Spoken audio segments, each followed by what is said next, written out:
Hey guys, welcome back with a new video. यहाँ मैं बना रही हूँ टोमेटो स्लाइसेस और उसके लिए मैं सबसे पहले बेसिक सी आउटलाइन बना रही हूँ।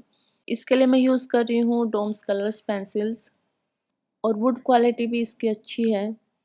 एज अ बिगनर आप इन्हें परचेज़ कर सकते हो। कलर मिक्सिंग है वो भी बहुत अच्छे से हो पा रही है, जो कि पोर्ट्रेट वगैरह के लिए बहुत ज़रूरी है। लेकिन अगर आप कुछ रियलिस्टिक ड्रॉ करना चाहते हो तो उसमें आपको बहुत ज़्यादा प्रेशर का अप्लाई करना पड़ेगा और इस पूरी प्रोसेस के दौरान मैंने इसी मेथड का यूज़ किया है। सो फटाफट से अपनी ड्राइंग जो है वो कंप्लीट करते हैं।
सो गाइस, आज के लिए बस इतना ही। मिलते हैं नेक्स्ट वीडियो में, तब तक के लिए बाय बाय।